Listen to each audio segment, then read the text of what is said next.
Billy Goat huffed as he ran through the forest, his hooves stepping on nearby twigs and leaves as he led a child through the bushes and trees, his vision limited due to the night. He glanced at the kid whose hand he was holding. The kid was young, no older than 9, and had a look of panic and fear in her stormy gray eyes, darting left and right in paranoia. They were gonna catch up with us, Billy," the little girl told the satyr, worry evident in her tone. Sounds of howling and growling were heard, and the goat looked behind him. 4 enormous hellhounds chased after them, their red glowing eyes staring at him. Billy yelped and increased his pace to get more distance away from creatures. "Just keep running, Lily, don't look back." He tightened his grip on the child as they ran faster. The satyr prayed to the gods above that they would make it. Or, at least Lily would make it to Camp Half-Blood. As they continued running, the satyr eventually saw a clearing, and soon, both demigod and satyr emerged from the forest and into the clearing. Billy looked around frantically, his eyes finding any place for them to hide. Out of the corner of his eye, the satyr spotted an old, abandoned house just a few distances away. Grabbing Lily's hand, the satyr immediately ran to the house. The house itself was run down and old. Cobwebs found almost all around the corners of the porch. Stairs leading to the porch had a missing plank and could look to be broken should any weight be placed on it. Windows were cracked and destroyed, and the stills accumulated dust over time. The wooden house's planks were chipped and rotten, showing how long the house was unoccupied. Thankfully, the door was intact so the two could enter. Billy rushed in with Lily and closed the door. "Immortals, this place stinks." Billy covered his nose in disgust as a putrid smell of rotting flesh entered his nostrils. The satyr also noticed Lily noticing the smell, judging by the way her face cringing and her little nose crinkling. "This place smells funny, Billy," she said, copying the satyr's action, and covered her nose. "You just ignore it for now," Billy said, ignoring the smell. The satyr looked around the house before spotting a closet in the broken kitchen. A howl from the outside alerted him, and he took Lily's hand and led her to the closet. "Hide in here for now," Billy instructed as more howls were heard. Lily nodded and silently climbed inside the closet and whimpered slightly. "I'm scared, Billy." The satyr tried to give the 9-year-old his best, albeit shaky, smile as he could. "Don't worry, you'll be fine," he reassured her even as his own heart was pounding in terror. Closing the closet, the satyr let out a startled bleat as the main entrance door broke and growls penetrated the house. Quickly scrambling for a place to hide, the satyr ran to the living room and ducked behind the couch big enough to cover him. He tried to calm his breathing as sounds of sniffs hit his ears. He closed his eyes tightly and covered his mouth, his knees shaking slightly.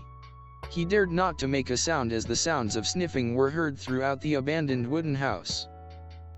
One hellhound approached the living room and Billy stifled an unintentional bleat that escaped his mouth. The hellhound paused its sniffing, and looked up at his direction. Billy slapped his forehead and repeatedly, "Stupid, stupid, stupid." The hellhound growled and snarled, approaching the dusty couch. Billy started hyperventilating, his furry legs shuffling every now and then as the shadow creature neared him. As the growl became louder and louder, Billy's eyes screwed shut and stifled another bleat.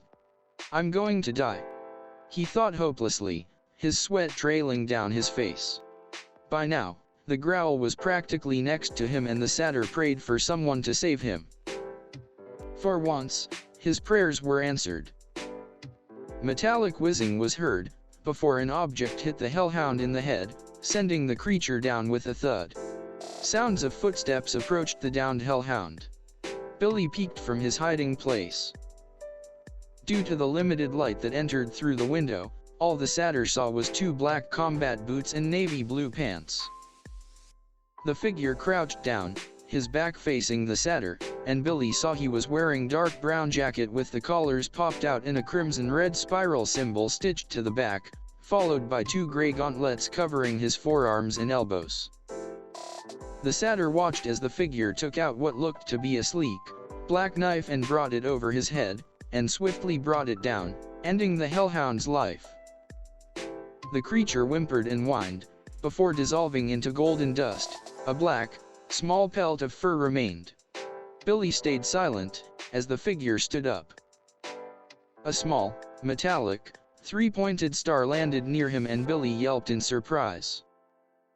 Last warning. The figure's voice growled, though Billy noted it seemed muffled. Come out. Immediately the satyr rushed out of the dusty couch and placed his hands up in surrender. Don't kill me. I'm a satyr. Billy frantically whispered. A gloved hand clamped his mouth as to avoid attracting attention, and the figure fully came to view. He was a few inches smaller than him, if Billy would have guessed, 5 feet 9 inches. His savior was wearing a red helmet with 2 black angular lenses acting as eyes, and gray mechanical panels on the sides of his helmet. Lines were connected to the corners of his eye lenses, which led all the way to the back of his helmet and mouth. Underneath his brown jacket was navy blue jumpsuit zipped all the way up, and a gray turtleneck. 2 chest plates covered either side of his pectorals and a gray belt covered his waist. On his legs was a gray harness with 2 pouches that the satyr guessed kept the helmeted figure's weapons, such as the black knife and 3 pointed stars. Pipe it down. The figure shushed him, pointing at the kitchen where the remaining hellhounds were. Billy's eyes widened in terror and removed the figure's hand from his mouth. Lily. She's in there with those hellhounds. He panicked, bleats coming out from his mouth. Quickly the helmeted figure clamped the satyr's mouth again. Quiet. You trying to get us killed? His savior hissed at him, to which Billy shook his head rapidly. Good. The figure removed his hand from the satyr. Now, were you talking about the kid you were with? He questioned him. Billy nodded and the figure turned to look at the sniffing hellhounds. Where is she? The satyr pointed a shaky finger towards a brown, dusty closet in the kitchen. The figure stayed silent for a minute before he spoke again. I have a plan. I'll take out 2 of those hellhounds, you distract the 3rd one, while I get the kid out of there. Billy paled when he heard the last one. Wait a sec, I'm gonna be bait. He stammered with fear. He did not like this plan. Not one bit. Quit squirming, it'll only be a second. The figure ordered him. With that said, the figure couched and silently sneaked towards the kitchen. Leaning against the wall, the figure waited as a hellhound sniffed along the ground and stopped just beside the helmeted figure. Quickly grabbing its muzzle, the creature struggled and whined, but was silenced by a knife to the neck. The figure drove his knife further in the hellhound's neck before twisting it. The creature whimpered but eventually dissolved into golden dust. Peeking from his cover, the figure watched the 2 remaining hellhounds inspecting the broken kitchen, searching every corner of the room. The figure turned to look at Billy and held up his hand, 3 fingers raised. The satyr noticed this and nodded, calming himself. 3, 2, 1. Hey uglies! Billy shouted, his voice echoing off the house. The 2 hellhounds snapped their heads towards the satyr and growled, slowly approaching the half-human half-goat. Billy placed both of his hands on each leg with a smirk. Want a meal? Well, here's one, juicy, goat meat. The satyr offered. Though, inwardly Billy was screaming in the inside. D'immortal! Why in Hades did I agree to this? One hellhound grew impatient and rushed at its prey, never noticing the other hellhound getting stabbed then dissolving into dust. All of Billy's bravado disappeared and he screamed.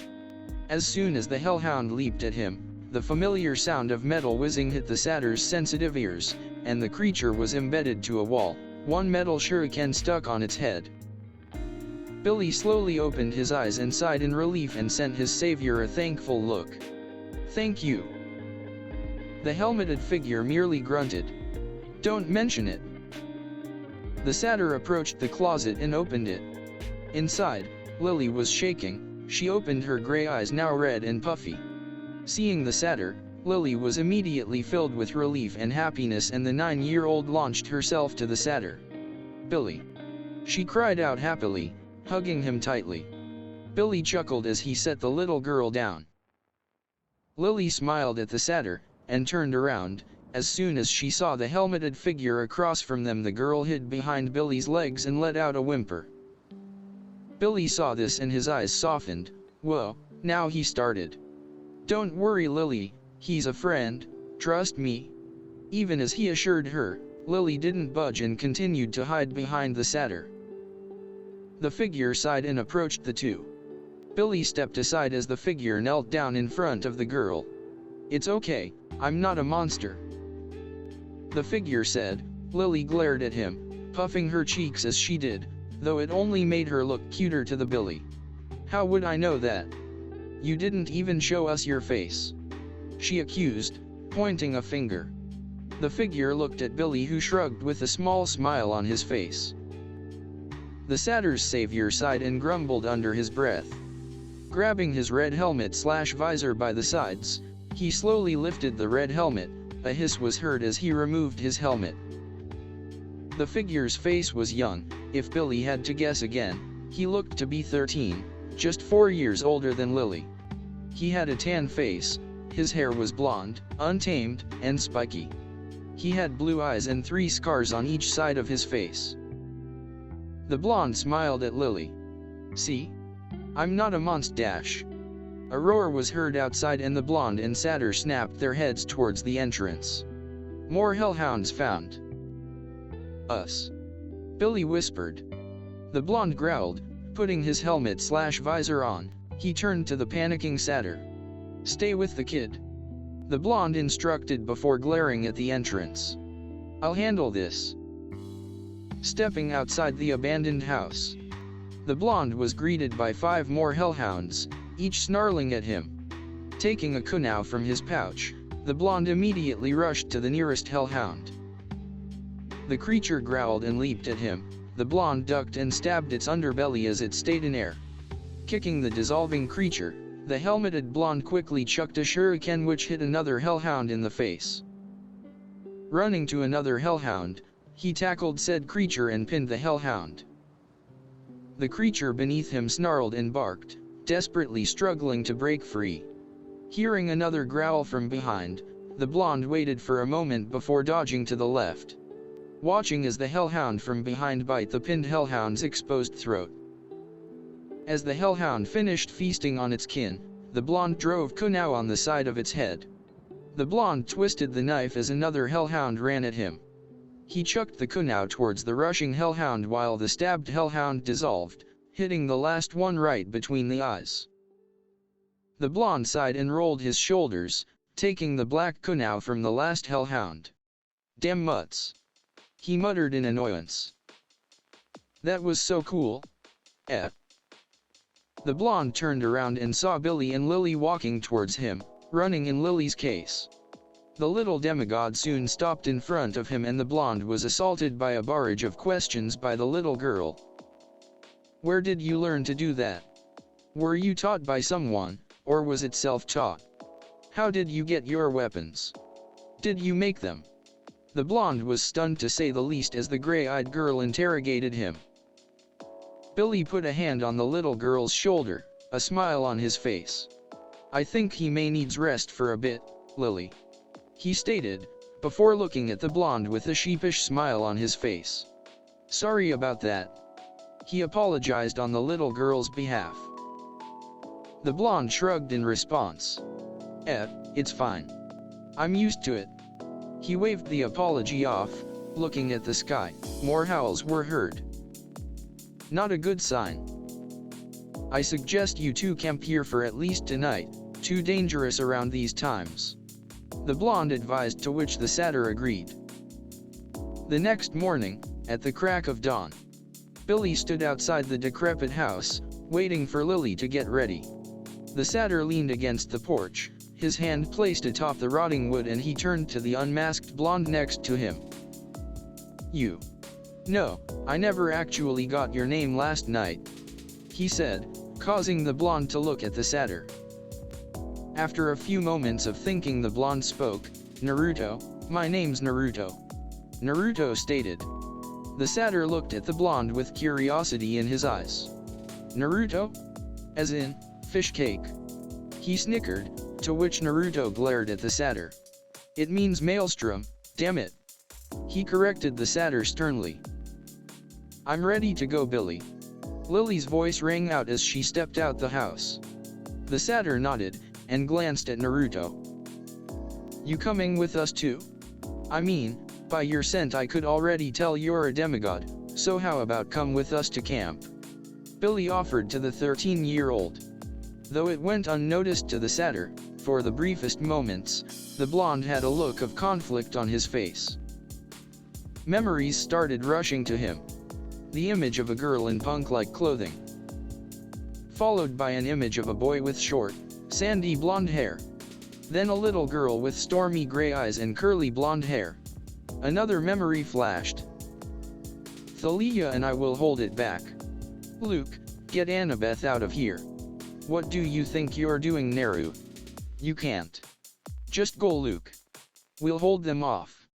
His hand slowly turned into a fist. "You'll promise you and Thalia will come back? Right. It's a promise of a lifetime, Annie." "Yo. Naruto, you okay, man?" the satyr called out. Naruto flinched and snapped out of his musings. "Huh?" the blonde responded. Billy held a look of concern on his face. "I asked if you wanted to come with us to Camp Half-Blood, a sanctuary and home for demigods." Naruto looked up. "Camp? Huh?" he repeated. The blonde stayed quiet before he smirked and put on his helmet/visor. "Sure, count me in, Tabia." The satyr grinned in return. "Come on then, let's go." Grasping Lily's hand, the three started walking. Underneath his red mask, a small smile started to form on the blonde boy's lips. "Luke, Annabeth. I'm coming back." Shortly after they left the abandoned and rotten house, Billy and Lily, now accompanied by Naruto, resumed their way to Camp Half-Blood. Soon, the trio arrived in the southeastern part of New York. By the time they did reach the southeastern part of New York, it was already evening, so the three decided to rest at a nearby forest. From what Billy told them, they would be nearing Camp Half-Blood. Naruto yawned as stretched. Taking his brown leather jacket off, the blonde removed his red helmet and placed them aside on a tree stump. He glanced at the satyr with them as he made a makeshift bed using leaves and sticks for Lily. Said demigod rubbed her eyes tiredly and sat down near the bonfire in the middle, holding her hands out for warmth. They were all tired. Having to travel without rest all day could do that to you. Lily soon stood up and walked towards her makeshift bed and lied down. "Naru." The blonde turned to his head and looked at the sleepy girl. "Can you tell me a bedtime story?" Lily asked as she shifted in her makeshift bed, her gray eyes staring at him. Naruto was caught in surprise. "Oh, sure." He answered uneasily. Fighting was one thing, but the blonde didn't know jack on how to deal with these kind of situations. Stepping away from the tree trunk he was leaning against, he sat down next to the little girl. "So, once upon a time," the blonde started. "There were 4 adventurers. One girl with a shield and spear, one boy with a sword, another girl with a dagger, and lastly, one boy with a knife called a kunao. Lily looked confused at the last word. Nai. She rolled the word around her tongue, trying to get used to the peculiar word. Naruto nodded. "Yeah, a kunao." The blonde took said knife out of his pouch. "Like yours?" Naruto grinned a bit and nodded. "Yup." He answered. Holstering the kunao, the blonde continued. "Anyway, the girl with the spear was brave, strong, and caring. The boy with the sword was selfless, and heroic. The girl with the dagger was smart, caring, and loyal, as Naruto described the adventurers, A small nostalgic smile crept on his face. And lastly, the boy with the kunao was hot-headed, stubborn, but brave. He was also really cool too, Tabia. The blonde grinned, to which Lily giggled at his antics.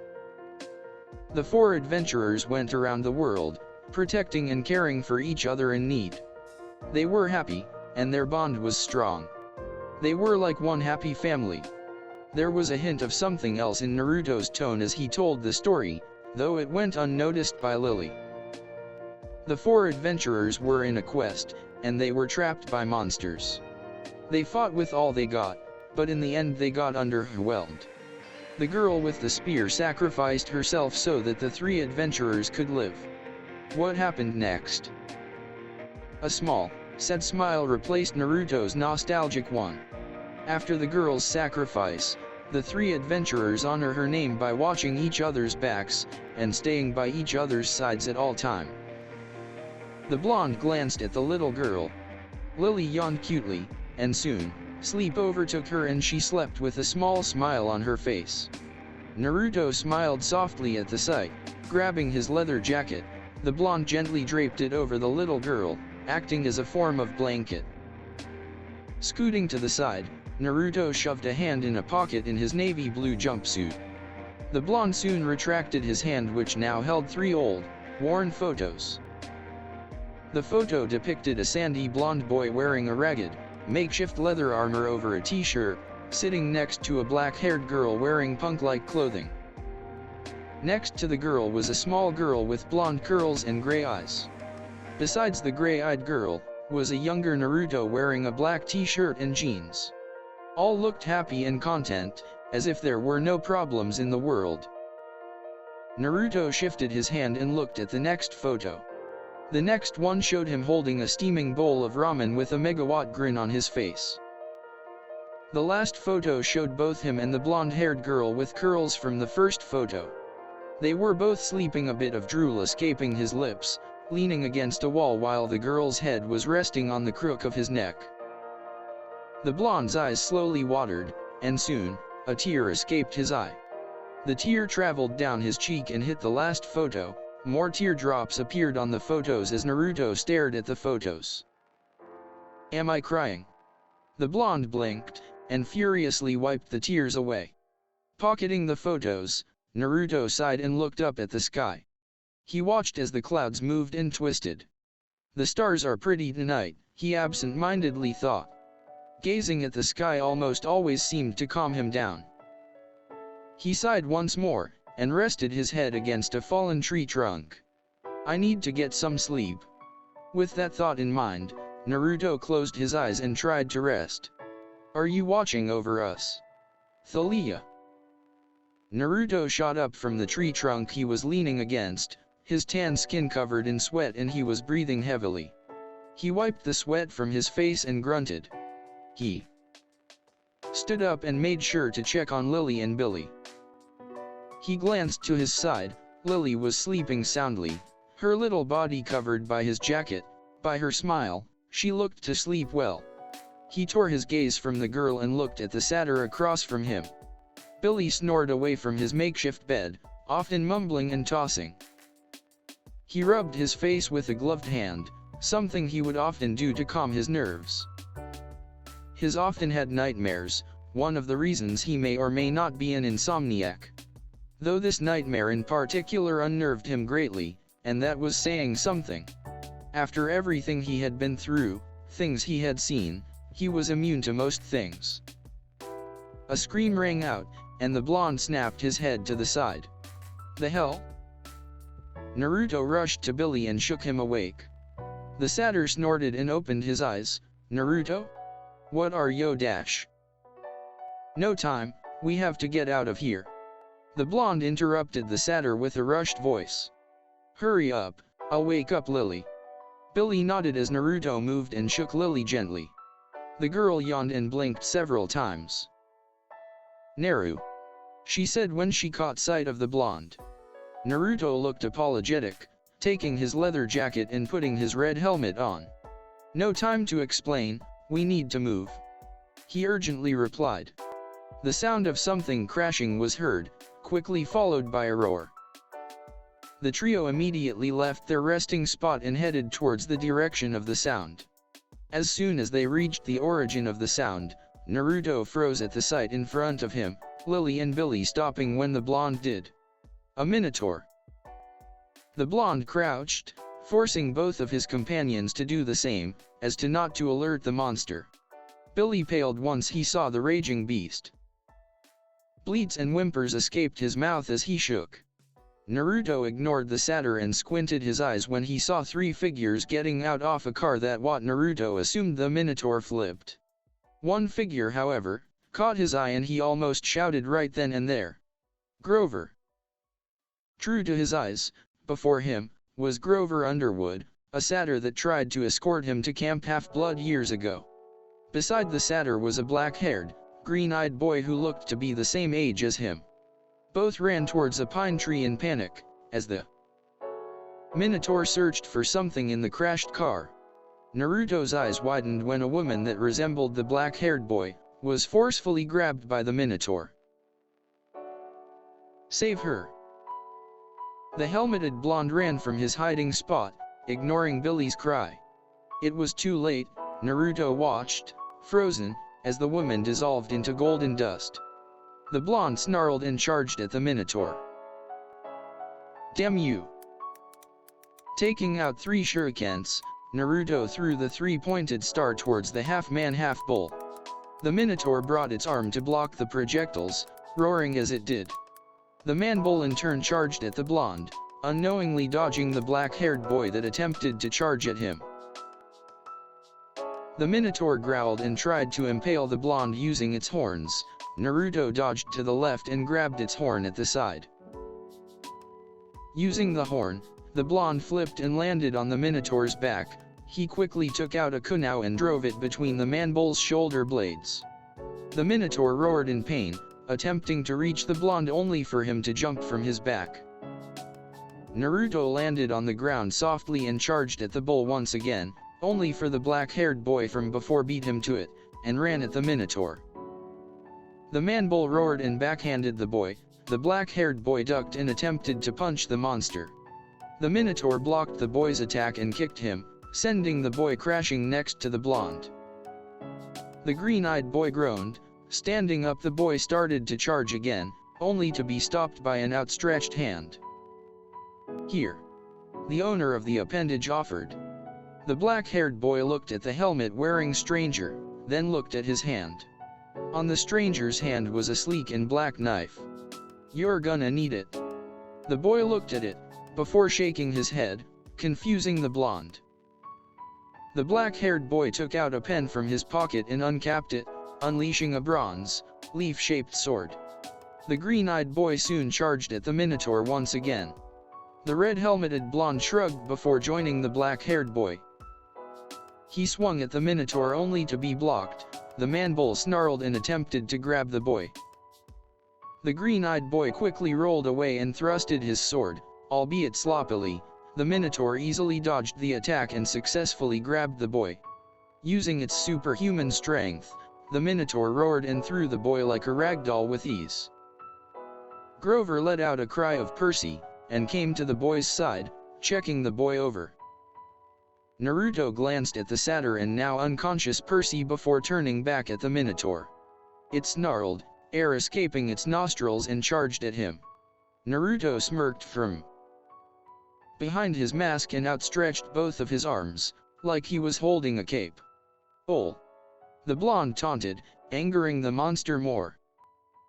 Just as the minotaur came in contact, Naruto grabbed its head and jumped over it, kicking the monster while he did. Grabbing another handful of shurikens, he launched them at the minotaur. The metallic throwing stars whizzed and hit their target. The beast roared again and rounded on the blonde and charged. Grabbing the blonde's leg, the minotaur slammed the helmet-wearing blonde on the ground repeatedly, then throwing the blonde at a tree. Naruto groaned as he slid down the trunk. He saw the minotaur coming once again and stood up, albeit shakily. Holding his kunai in a reverse grip, the blonde waited with bated breath as the beast neared again. The blonde ducked when the man-bull tried to grab him again and uppercutted it. The Minotaur backed away, startled. Naruto quickly took the advantage and drove his kunai in the beast's exposed throat. Naruto gritted his teeth and forced the knife some more, twisting it for good measure. Removing the kunai from its throat, the Minotaur staggered back, holding its throat. Wasting no time, Naruto stabbed the monster on the chest, retracting his small blade, and stabbing it again. After a few more stabs, the Minotaur roared and dissolved into dust, a horn in its place acting as a reward. Naruto panted and walked towards the satyr tending to the black-haired boy.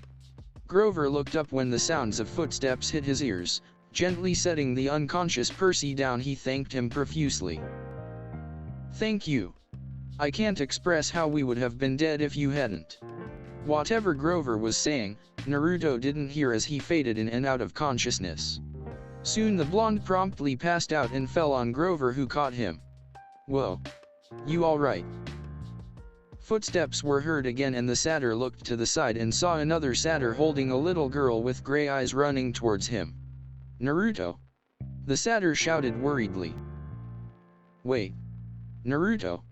Grover snapped his head to the knocked-out male. Setting him down next to Percy, the satyr took a hold of the red helmet and gently removed it. A familiar mop of blonde, spiky hair and whiskered marks met the satyr. "Naruto!" Grover cried out happily as he held onto the blonde. "It really is you." The satyr from before reached Grover and sent him a curious look. "You know him?" he asked. Grover quickly hoisted Naruto up and looked at his fellow satyr. "Yeah, I'll explain later. Grab Percy over there and let's get back to camp." The satyr jerked his head towards the black-haired boy. Billy nodded, removing his hand from Lily. He also took the unconscious boy and lifted him. "Come on, Lily." The little girl nodded eagerly and followed the two satyrs to camp. "ID. What? Kid?" The voice became clearer as the 7-year-old blonde shifted in his sleep. "Kid. Gah." The blonde fully awoke and shot up from where he was sleeping, his blue eyes scanning his surroundings in panic. It was daytime, early morning if had to guess. He was in a forest, covered by a sleeping bed too big for him. In the middle was a extinguished campfire. At the side, sitting on a log, was a man with spiked, gray hair that reached down to his waist and was tied back into a ponytail, 2 red lines going down on each corner of his eyes. The gray-haired man's eyes lit up when he saw the blonde awake. "Finally. Been trying to wake you for the whole morning." He grinned at him. Naruto blinked, before looking at the man. Where am I?" the small blonde asked until he stood up in panic. "Where's Thalia? Luke, Annabeth? I need to find them," he cried out, his eyes darting left to right. The man next to the campfire raised his hands up. "Whoa, kid, calm down. Geez." He sighed, "Take a deep breath, and ask slowly," the older man ordered. Naruto did as he was told and inhaled, before exhaling. "Who are you?" the small blonde asked. Naruto took note on how the man seemed to grin when he asked this. Instantly the gray-haired man stood up from his log and jumped to another log beside and struck a dramatic pose. "Who am I? I am the great Jiraiya. One of the best fighters you'll ever see." Jiraiya bragged as he did another pose. Also known as the Toad Hermit. Naruto just blankly stared at him as Jiraiya jumped down and rummaged through a bag near him before taking out a small orange book. "I'm sure heard of me," he said, grinning as he held the book. Naruto widened his eyes at the sight of the small book and pointed at it. "That's..." While he hadn't really read what was inside it, he once saw Luke reading a copy of the book before it was thrown away by an angry Thalia. Even he didn't had to guess what was the contents judging by the cover itself. "You're a pervert," the small child shouted. Jiraiya seemed to take offense to Naruto's accusation and glared at him. "You fool. I am no ordinary pervert." He paused. "I'm a super pervert." Jiraiya declared with pride. That's even worse. Jiraiya scoffed and grumbled as he placed the book back in his bag. Humph, how could a kid like you understand literature? Youngsters these days. He mumbled. Jiraiya cleared his throat and turned to Naruto again. Anyway, what else are you going to ask? Naruto looked around and his shoulders slumped. Where did you find me? At the blonde's question, Jiraiya turned serious. Long Island, at a hill. You were surrounded by a bear. I managed to fend it off and took you here. Jiraiya told the boy and crossed his arms. The hell were you doing there, kid? Where were your parents? The man asked. At the mention of parents, Naruto looked down and clenched his fists. I don't have any. I'm an orphan. Jiraiya looked softened and frowned. Oh, I'm sorry. I didn't know. He apologized. Naruto sighed. Was there anyone with me? He asked softly. Jiraiya shook his head. No. From what I saw, you were alone. Why? Naruto sighed in relief at the man's answer. He at least hoped Grover managed to escort Annabeth and Luke safely to camp. Nothing. The blonde said, but Jiraiya didn't buy it. Does this concern Thalia, Luke, and Annabeth? He questioned. Immediately Naruto took a fighting stance and glared at the man. How do you know those names? The boy demanded. Jiraiya raised a brow at the kid's stance and shook his head. The kid's stance was not bad. For someone his age, from what Jiraiya could see, his footing was all wrong and could trip at any moment, but overall not bad for a brat his age. You keep on muttering those names when you slept. The older man said, before looking up to the sky and sighed. Look, brat, Naruto scowled at the nickname. How about we continue this when we have our stomachs full? How's ramen sound to you? Jiraiya offered and Naruto could not help but agree. Ramen sounded good right now. As Grover carried Naruto, the blonde's red helmet in his other hand, running towards a large house. He glanced at the boy behind his back who was drifting in and out of consciousness. Don't worry, bud. We'll patch you and Percy up. Naruto struggled to stay conscious as they neared the house. Everything was blurry, and he couldn't see clearly. All faded to black again and the blonde fought to stay awake. Both neared the house and Naruto could make out two figures on the house porch. One of the figures was that of a man with thinning brown hair and bushy eyebrows who looked to be in his mid-40s to 50s. His upper body was normal, while his lower was that of a horse. The next figure was a girl who looked to be the same age as him. All he could see before he truly succumbed to unconsciousness was a familiar pair of gray eyes and curly blonde hair and a look of shock mixed with happiness on her face. Howls filled the air as 5 hellhounds stalked an alleyway in Richmond. The creatures growled, permanent snarls on their faces as they sniffed along the narrow way. On the far end of the alleyway, behind a dumpster, 7-year-old Naruto held a small knife to his chest as he tried to calm himself down, as to not catch the attention from the hounds he was hiding from. He didn't know why some no-named orphan living in the streets had been chased around Richmond by these creatures. But he didn't care, all he wanted to do now was to survive. The boy stifled his breath as one creature got too close for comfort. Naruto closed his eyes as he tried to calm his beating heart. Before he knew it, the sound of something sharp hit one of the hounds he couldn't see from his hiding place, and the hellhound that almost caught him ran to the attacker. Sounds of fighting was what the boy could hear. Naruto took a risk and peeked at the ongoing fight. He saw a black-haired girl with a spear and one shield that looked older than him strike at one hellhound while an older sandy blonde boy slashed at another. In the middle of the two was a blonde girl that was the same age as him, standing with a bronze dagger in her hand as she helped the two. Naruto watched in amazement as his 3 saviors fought off the 5 hellhounds. However, just as the blonde girl killed one hellhound, another tackled her to the ground, making her drop the dagger in the process. Annie. The black-haired girl screamed as she fended off one hellhound. The sandy blonde boy from earlier too busy with another hellhound. The whiskered blonde watched in horror as the creature snapped its jaws at the frightened girl. He gripped his knife tightly before deciding enough was enough, and charged at the creature with a roar. "Leave her alone." Both Thalia and Luke stared in shock as a whiskered, 8-year-old blonde kid dashed from a dumpster with a knife in his hands, running to Annie. They watched as the boy successfully killed the creature with a powerful thrust to the neck. Thalia turned her head back, the hellhound currently trying to chew her face off with a growl, and bashed it with her shield. Before the creature could get up, the daughter of Zeus quickly impaled it without mercy. Luke sighed in relief as he felt his sword pierce the hellhound's gut before kicking it off it.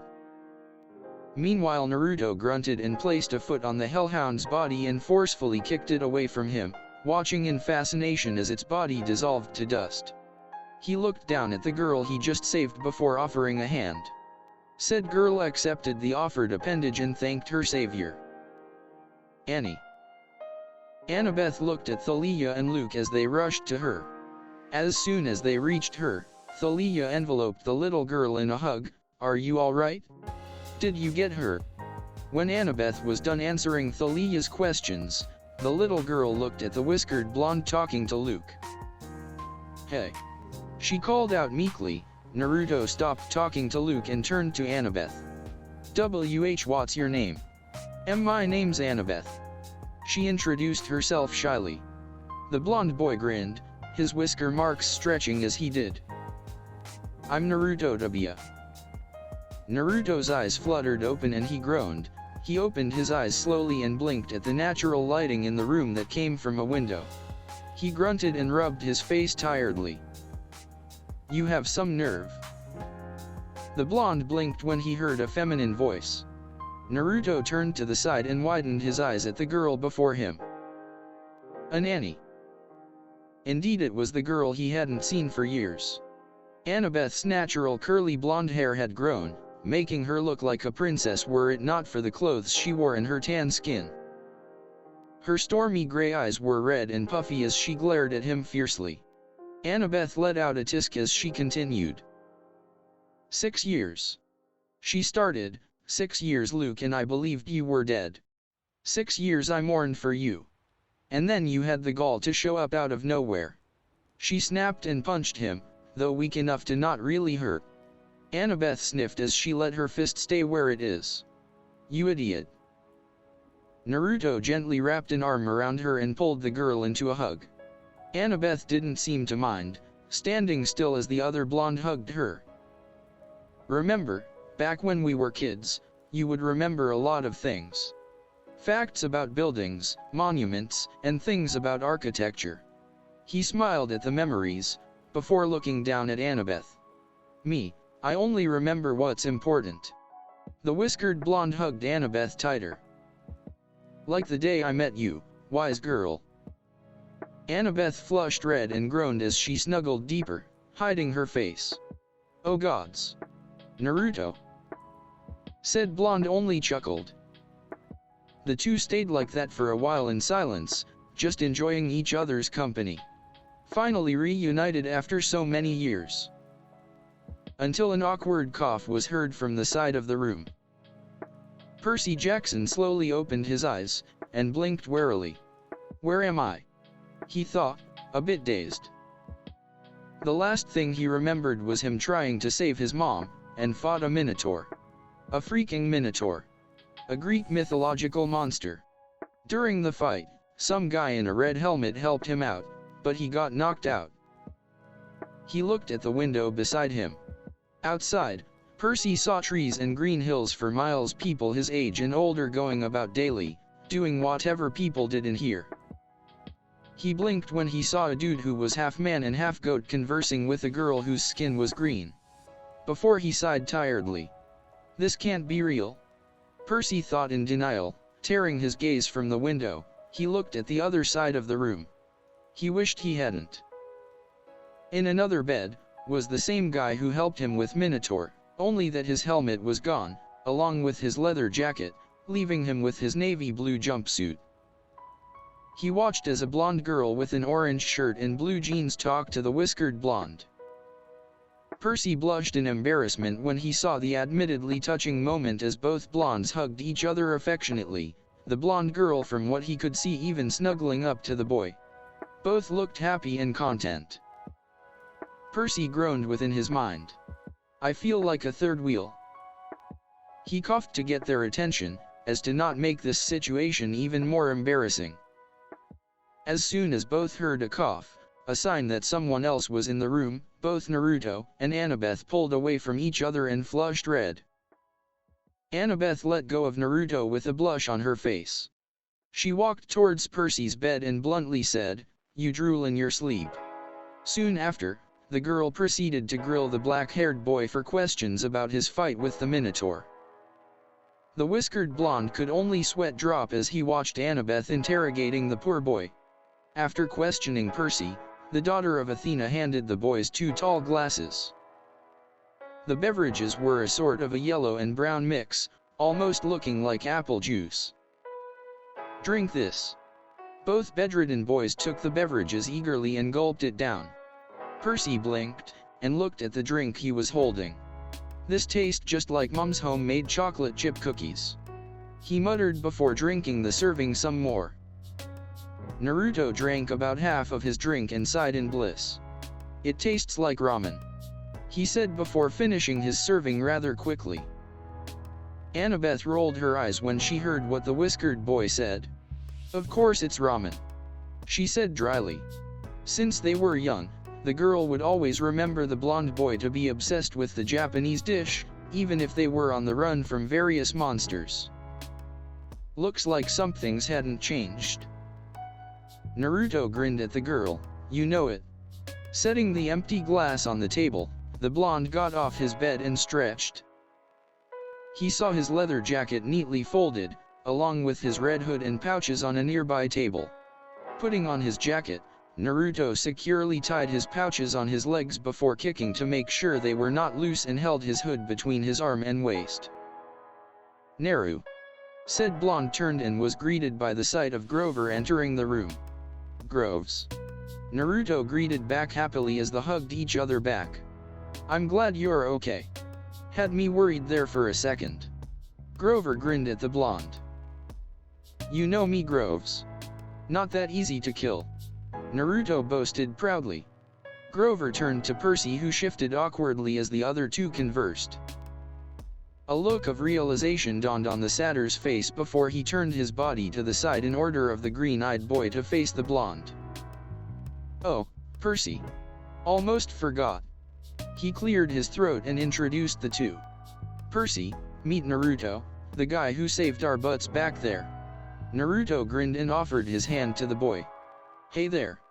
Percy smiled a bit and shook the blonde boy's hand. Naruto then looked at Grover. "So, I'm guessing we made it to camp, huh?" he guessed with a smile. Grover nodded and wrapped an arm around the blonde's shoulders. "Yup. And if you ask me, it was a long time coming," the satyr said before he smirked and looked at the gray-eyed girl. "Annie's been missing you."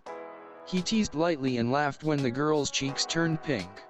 "Shoo," shuddered Grover. She quickly shushed the satyr in embarrassment.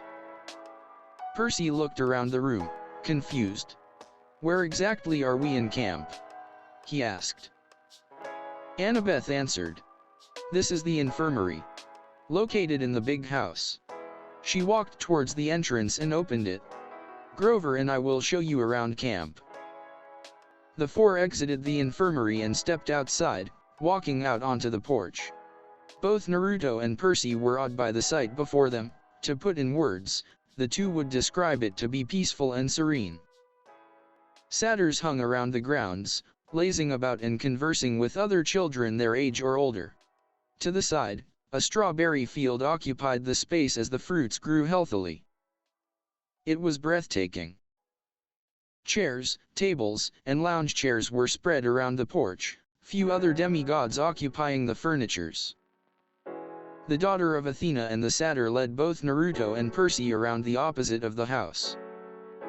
Both could see small cabins that looked like ancient Greek architecture, an amphitheater, an arena that also looked to be Greek.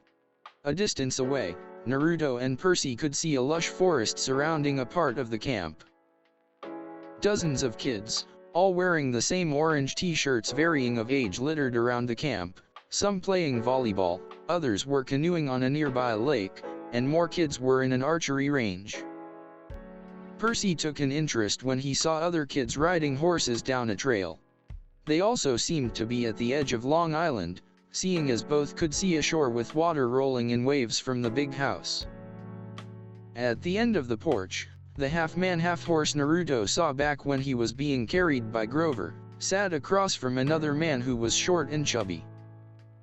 The man had a red nose, big watery, blue eyes and curly black to purplish hair. He wore a tiger-striped Hawaiian shirt and purple running shoes that Naruto could see underneath the table. "That's Mr. D," Grover murmured to Naruto and Percy. "He's the camp director. Be polite." He warned them. Grover then pointed to the man whose back faced them, the same man Naruto saw when he faded in and out of consciousness. Now that Naruto was fully awake and alert, the blonde saw he was wearing a tweed jacket and was wheelchair-bound. "Naruto, that's Chiron. Though, Percy already knows him." "Mr. Brunner," Percy cried in surprise. Naruto and Annabeth glanced at him with raised eyebrows but didn't speak. Chiron turned to them, a kind smile on his face as he looked at them. "Ah, good, Percy," Chiron said, before changing his gaze to the whiskered blonde beside Percy. "Naruto, I presume." At the slight movement of the blonde's head, Chiron smiled. "Excellent, and now we have 4 for Pinnacle." The wheelchair-bound man muttered loud enough for them to hear. Standing up from his wheelchair, Percy gaped in shock when instead of normal legs, Chiron's were that of a white horse, standing proudly. "Why Yurie?" Percy stuttered, pointing at his teacher, surprise and wonder on his face. Chiron nodded with a smile. "Yes, I am a centaur," he finished. Turning to the chubby man across from him, the centaur spoke. "Mr. D, I would like to introduce you to the 2 boys that killed the Minotaur." Mr. D narrowed his eyes at both Naruto and Percy, as if they were beneath him, before introducing himself. "Humph. And you 2 are?" "Naruto Uzumaki. Percy Jakcson, sir." The god of madness stayed silent as he observed the boys before scoffing. "Not impressed," was all he said before shaking the kin on his hand. Feeling that it was empty, the god snapped his fingers and out of nowhere, another kin appeared, replacing the last one. Naruto and Percy frowned at the god's rude attitude but didn't say anything, remembering Grover's warning. Chiron sighed at this and looked at the god. "Mr. D." Upon hearing the tone in the centaur's voice, Mr. D grumbled, "Must I say it?" At the stern glance Chiron gave him, he heaved a sigh. "Fine. Welcome to Camp Half-Blood, Nathaniel and Peter. Now, don't expect me to be glad to see you 2.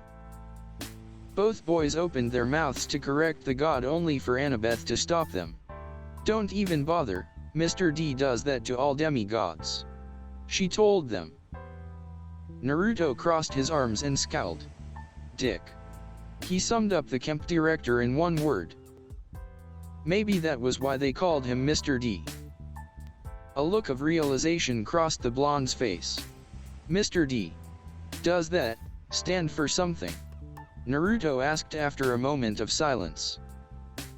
The chubby camp director stopped shuffling his cards and looked at the blonde boy with a look on his face. "Young man, names are powerful things. You don't just go around using them for no reason," he warned. "Are you going to play?" Chiron asked, sitting back on his wheelchair. Naruto and Percy shrugged. "You do know how to play Pinnacle?" Mr. D added, eyeing the blonde boy and black-haired boy suspiciously. "No, not really," Percy said. "No, sir," Naruto said, being extra careful to be polite around the camp director, even if it wasn't his thing. At least you have manners, unlike many other kids here," he said. "Well, It is, along with gladiator fighting and Pac-Man, one of the greatest games ever invented by humans. Mr. D praised the 8-bit game. I would expect all civilized young men to know the rules. The god muttered, glancing at Percy, who sweated under his gaze. The centaur chuckled, I am sure they can learn. Chiron trailed off, and he looked up when a light shined down. His eyes widened in shock. Annabeth followed the centaur's gaze and looked up at Naruto's head, and her jaw dropped in surprise. Naruto looked confused as Grover dragged an equally confused Percy down on his knees, bowing down to the blonde. Chiron bowed his head, and Annabeth also dropped to her knees, along with every demigod within the vicinity. Mr. D rose an eyebrow in mild interest. Naruto in turn looked up at the image above him, and widened his eyes. Naruto in turn looked up at the image above him, and widened his eyes. A yellowish, golden holographic lightning bolt hung above him, glowing with power and radiance. By the gods above! It's Zeus! A random demigod shouted from the outside of the porch, still bowing down. Naruto dropped his hood in shock, not minding as the red helmet rolled on the floor and stopping at Percy's feet. All hail Naruto Uzumaki, son of Zeus, Thunderer, Lord of the Sky, and King of Olympus. Chiron spoke loud and clear, all the while the other demigods looked at Naruto with awe and surprise, some even with fear. He turned his head to the people he knew, and saw that Grover looked like he was about to faint. Percy looked even more confused than before, holding onto Naruto's hood. Annabeth also had a look of shock, though she was happy that her friend was claimed. Chiron held a grim face, as if something very bad happened. Naruto had a slight suspicion as to why the centaur had the expression. Mr. D just went back to shuffling his cards while he drank his soda, as if the events happening right now wasn't important to him. Everyone stood up from their places, and other demigods were already running towards the more active locations in the camp, most likely to spread the word about the recently claimed demigod of one of the big three. The now claimed son of Zeus stayed still as he heard whispers around him, but he ignored it. For now. Percy walked up to Naruto and handed him the blonde's hood. Are you okay? The black-haired boy asked. Naruto blinked and snapped out of his stupor and grabbed his helmet. Yeah. I just need to sit down for a bit, he said tiredly, plopping down on one of the lounge chairs in the porch. All of this was a lot to take in. As the blonde contemplated, the sounds of hooves trotting to his place caused Naruto to remove his gaze on the ground and onto Chiron. I am sure you have many questions, the centaur said, to which Naruto agreed. Did you know the whole time? Naruto asked the centaur. Chiron shook his head, no. Truly, after Thalia, at the mention of the girl's name, Annabeth, and Grover gained a sad look at that, while Naruto's whole body stiffened and his fists clenched. I thought Lord Zeus would have stopped after her death. Chiron grimaced as he said that. But since you were claimed, I was wrong about that, he admitted. But why couldn't he send a sign? Naruto snapped angrily as he shot up from the lounge chair, his father's temper showing. If I really am his son, why didn't he do anything when I was with Thalia, Luke, and Annie? He asked, frustration in his voice, and Chiron could not blame the child for that. It was most likely to keep you safe, Chiron explained. After the rich one sent various monsters after Thalia, Lord Zeus must have feared for what would happen to you, and so waited for you to reach camp before claiming you. Naruto sat back down after the explanation, his mind still in a fuss. The centaur seemed to see the distress in the blonde's face and placed a hand on his shoulder, then looked at the daughter of Athena. Annabeth, would you kindly prepare Percy his bunk? We shall be placing him in cabin 11 for now. And if you will, some supplies and necessities for Naruto in cabin 1. The girl nodded and sprinted off, but not before giving Naruto an assuring smile, a way to show that she was there for him. The whiskered blonde gave her a grateful smile in return. Well, Mr. D spoke up after a moment of silence. I'm tired. He announced, shall we continue this later then, Mr. D? Chiron gestured. The cards shuffled around the table. The god nodded. I believe I'll take a nap before the sing-along tonight. He turned to Naruto and Percy. Cabin 11, Percy Jakcson. Also, mind your manners. Cabin 1 for you, Naruto Uzumaki. Just as he entered the big house, he turned back with a look of realization on his face. Oh, and before I forget, he looked at Naruto. Welcome to the family, he said with a hint of mirth in his tone along with a twinkle of amusement in his eyes. Clearly his welcome was not serious. And with that, he swept into the farmhouse. Well then, Chiron started, rising from his wheelchair, I think we could all agree all of us has been cooped up for a while. Naruto and Percy nodded in agreement, their ADHD giving them a hard time to stay in one place for too long. Let us meet the other campers. The centaur gave them a tour around the big house first, Chiron showing them the parts of the large farmhouse.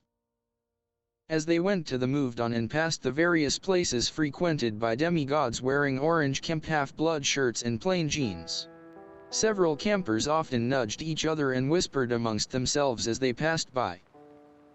That's them, the ones who killed the Minotaur. A demigod pointed at them. Others often pointed at Naruto. The blonde's eye twitched as he heard one more kid whisper about him to another. One of the things the blonde kept on hearing was Big Three, a reference to the three brothers, Hades, Poseidon, and his father, Zeus.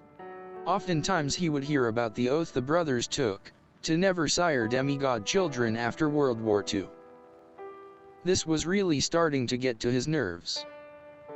As the tour continued, Percy saw various other satyrs wearing the same kemp half-blood shirt, only they didn't wear pants, allowing their furry legs to be seen.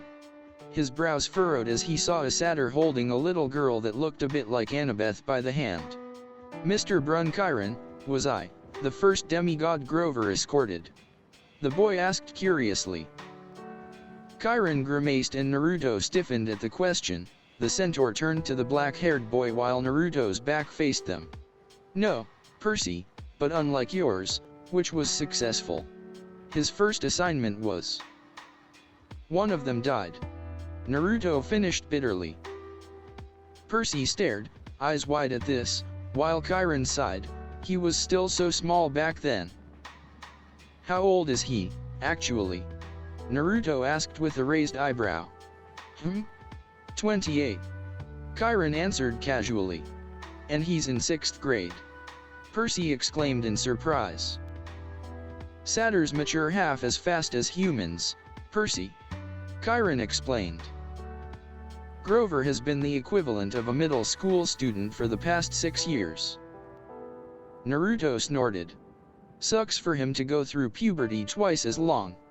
The son of Zeus said. He really wanted to get out of puberty as fast as his can.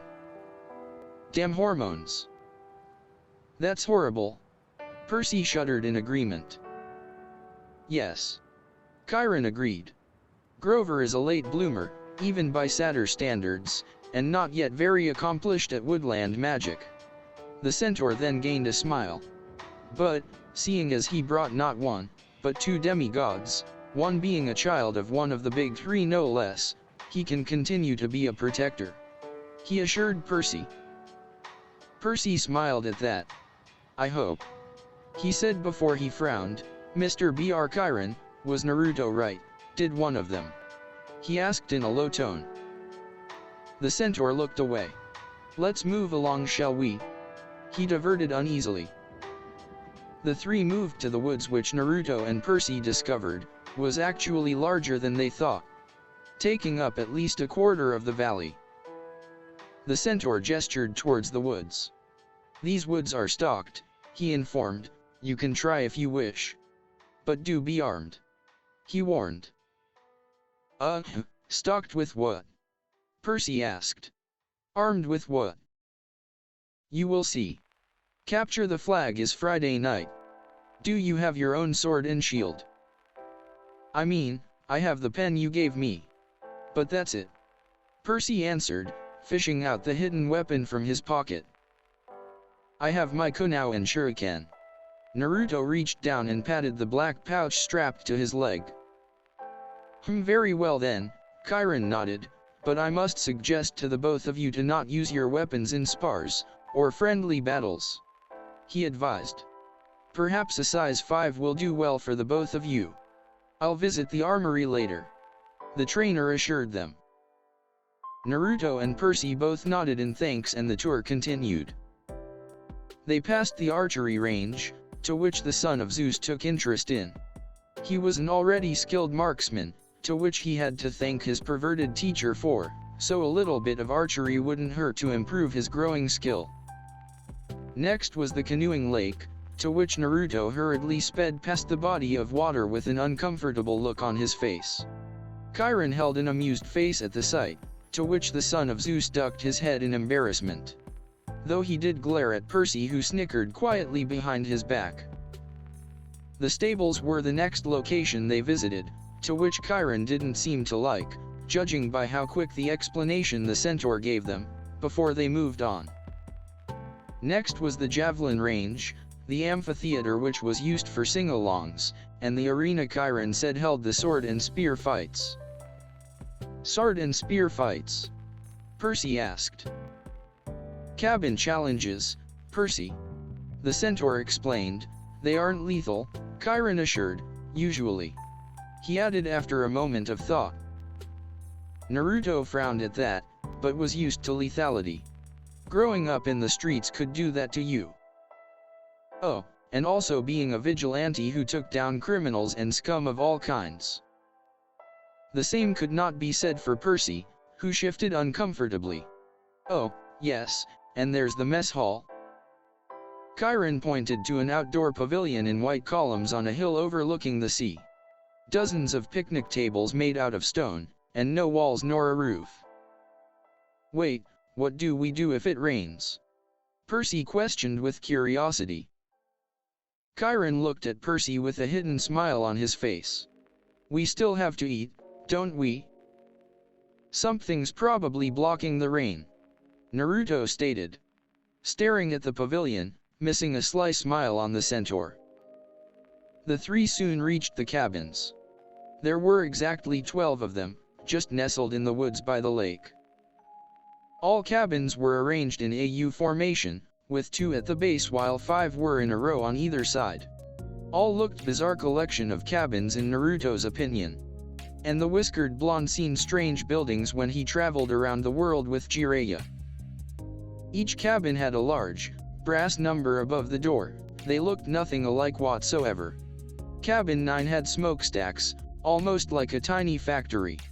Cabin 4 had tomato vines on the walls and a roof made out of actual real grass. Cabin 7 looked to be literally made out of solid gold. The cabin gleamed so much it was almost impossible to look at without getting blinded.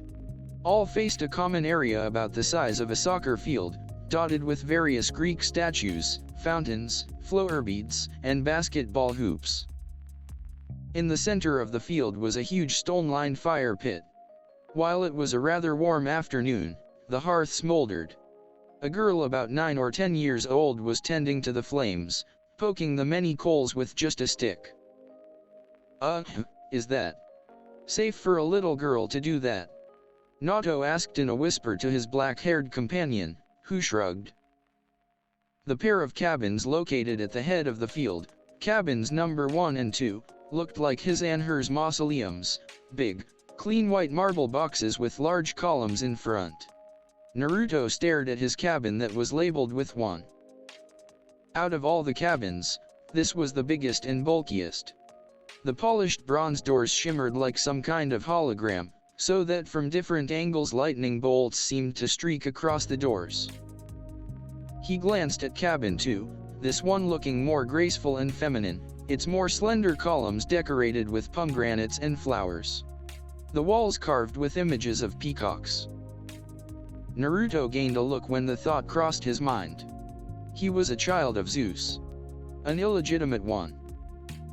From what he read in libraries, Hera hated when Zeus cheated on her and sired a child with a mortal. Experienced worse. Naruto thought with a shrug. He would gladly take on any challenge or task his stepmother would give him. He will prove himself. Is this Zeus and Hera's? He heard Percy ask, snapping him out of his thoughts. Correct, Chiron confirmed with a nod. Percy looked at the cabins. They look empty. He pointed out. Several of the cabins are. That's true, no one ever stays in two, but Naruto here has cabin one all to himself. I get that all to myself? Naruto asked, pointing at the massive cabin while looking back at it and Chiron.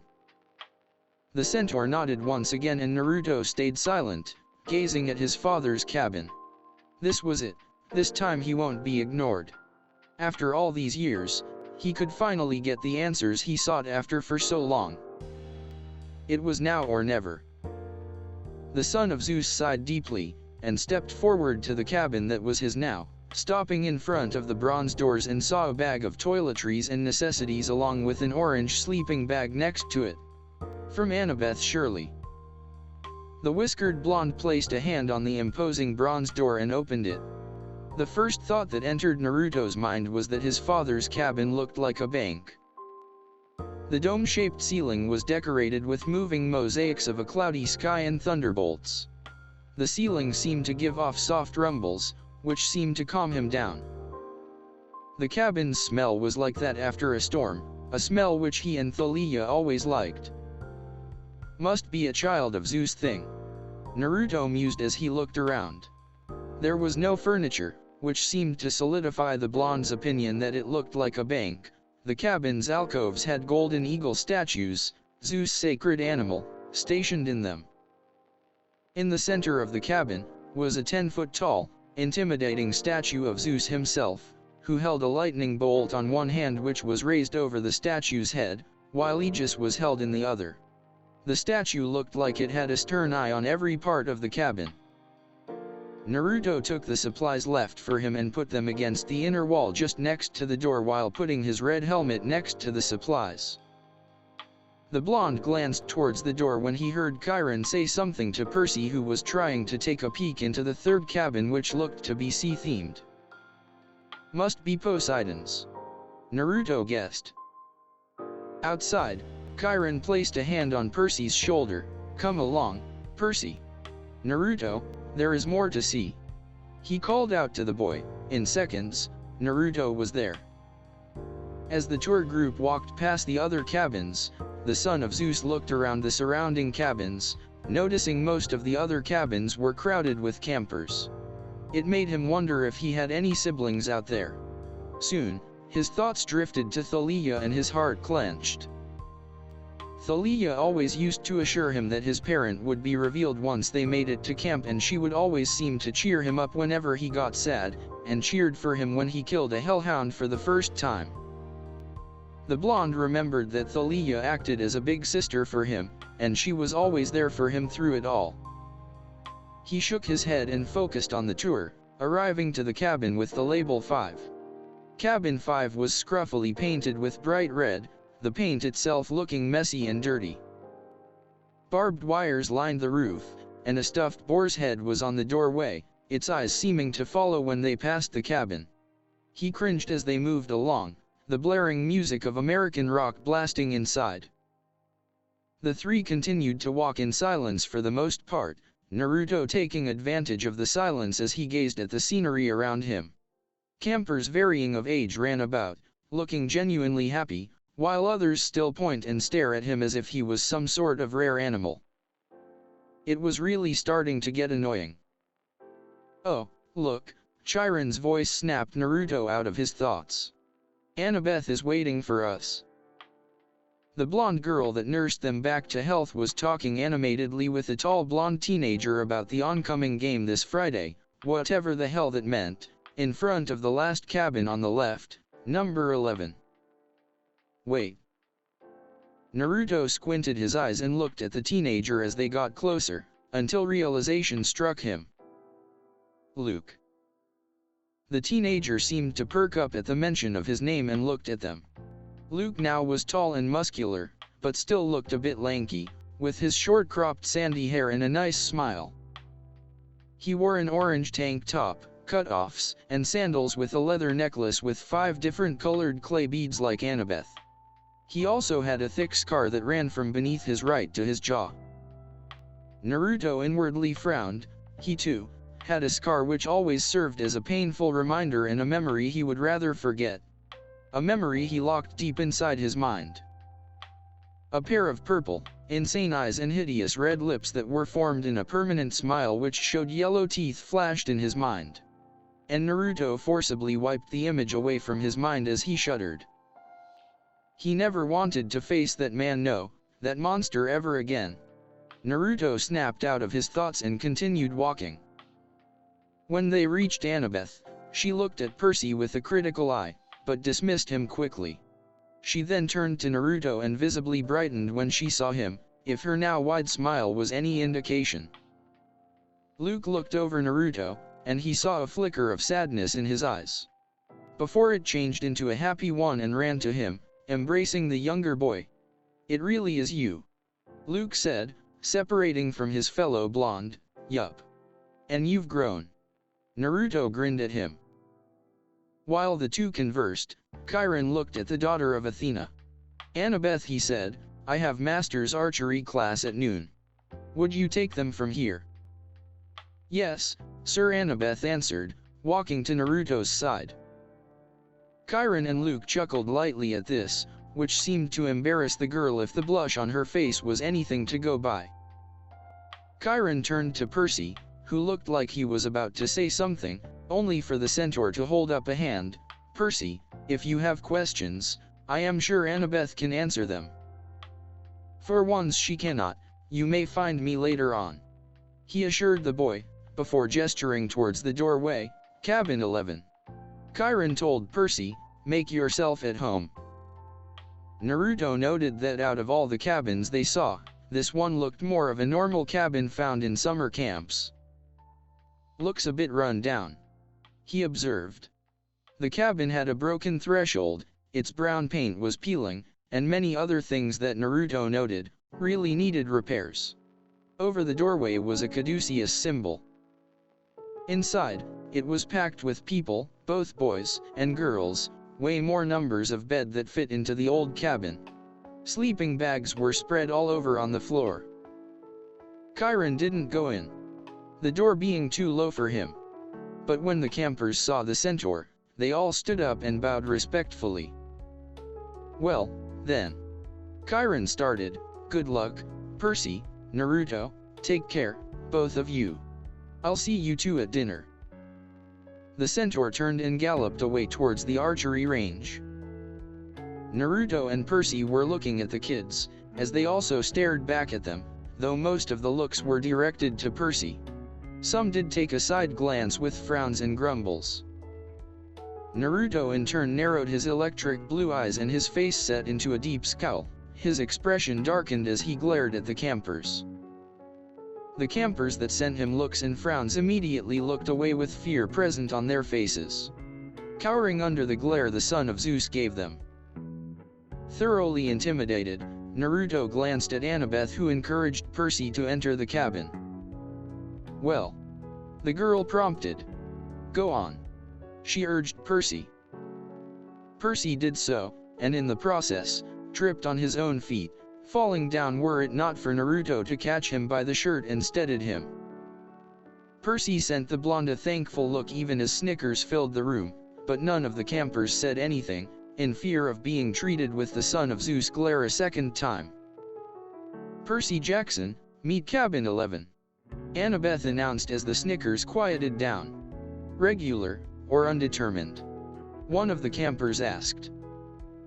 Percy looked confused at the camper's question, but Annabeth seemed to, easily replying, "Undetermined." The campers in the cabin groaned. "Luke, the blonde guy from before," Percy mused, spoke up, Now, campers.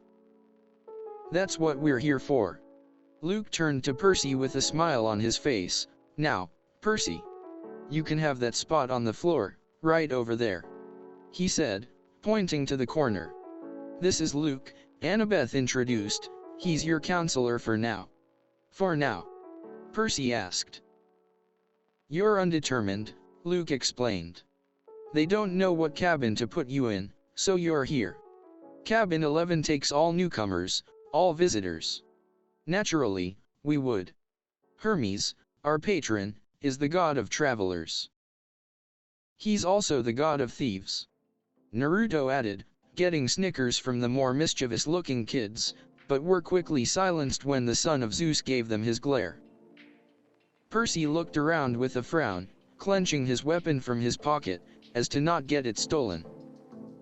"How long will I be here?" Percy asked. "Good question," Luke said. "Until you're determined." "How long will that take?" All the campers laughed. "Come on," Annabeth told both of the new campers. "I'll show you the volleyball court." "Didn't we already see it?" Naruto argued, Percy nodding in agreement. Annabeth rolled her eyes. "Come on, Whiskers." She grabbed Naruto's wrist and dragged him outside forcibly, which earned a few oaths and snickers from the campers. Percy followed soon after. "Hey."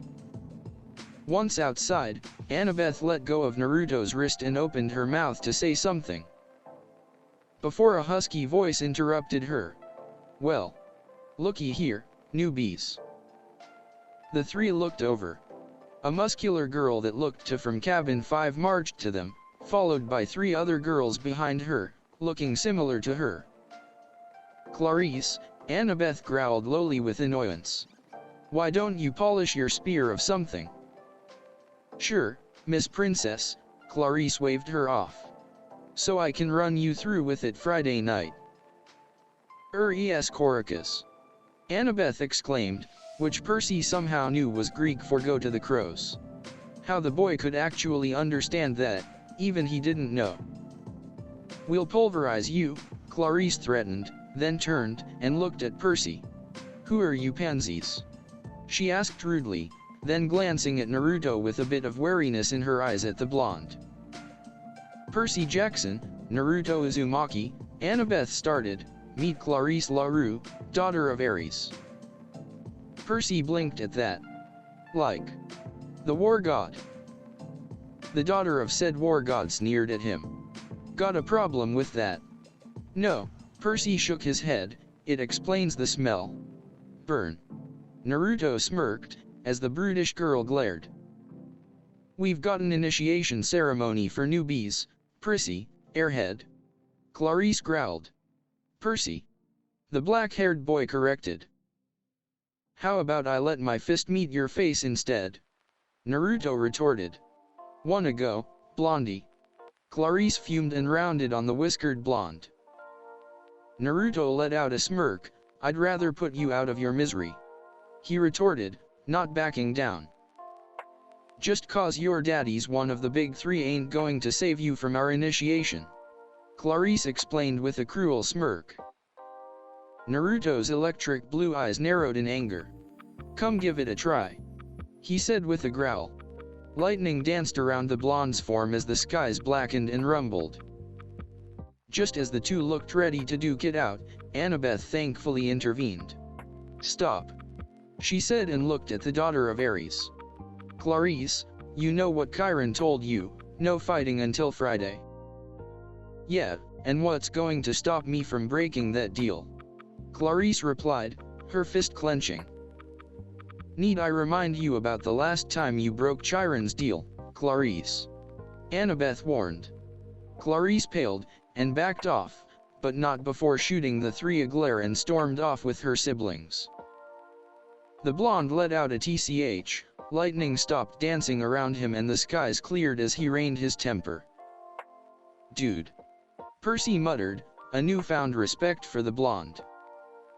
It was nighttime now, just after dinner, and Naruto was found back inside his cabin, leaning against a pillar as the soft rumbles from the ceiling echoed within the massive cabin. The blonde took out a kunai from his pouch and inspected it, touching the tip lightly. "Still sharp. Good." He had to be prepared. Just after Annabeth finished the tour, she decided that both he and Percy would join her team during Capture the Flag this coming Friday. And he couldn't wait. Putting the kunai back into his pouch, he looked up and walked up to the statue with a blank look on his face. "Well, I'm here now." Naruto started, "After everything I've been through, I just found out that you're my father." His eyes narrowed.